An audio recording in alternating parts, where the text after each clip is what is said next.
Hello, tea timers. Let me take a sip.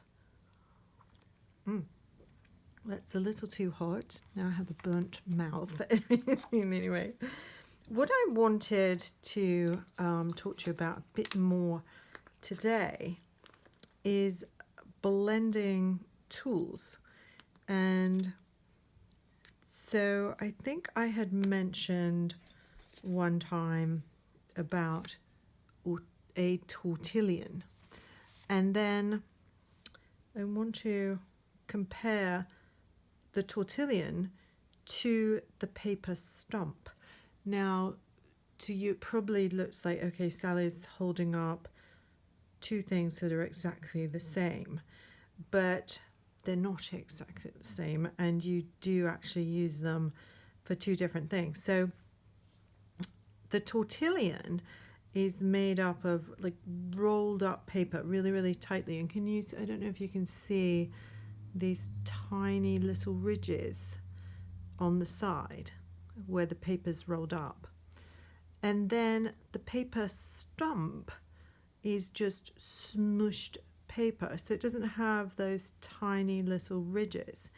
Now they're used for two different things. I'm just going to show you this eye. I'm doing an eye drawing course at the moment, and the tortillion, what you use that for is like really fine little areas. So say I'm trying to do just one tiny little area and I want to blend those pencil marks in that very small area.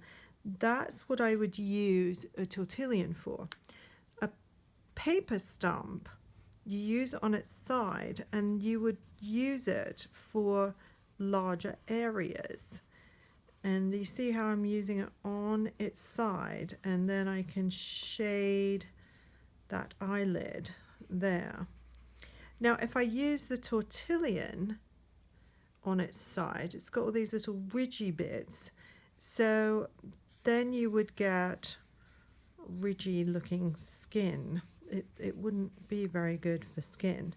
I guess if you were drawing an alligator, you could probably use your tortillion.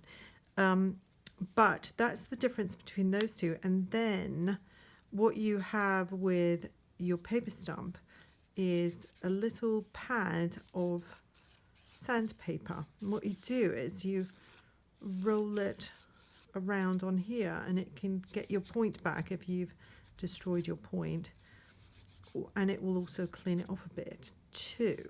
So handy dandy little sandpaper thing that will actually come with some sets of pencils. Sometimes you can get those sets that have an eraser, putty eraser, this, and some paper stumps and tortillions, or one or the other. Now these aren't expensive, so you can actually buy lots of them, and then you can keep some of them aside for like really light areas that you want to keep almost white, but you just want to blend a little.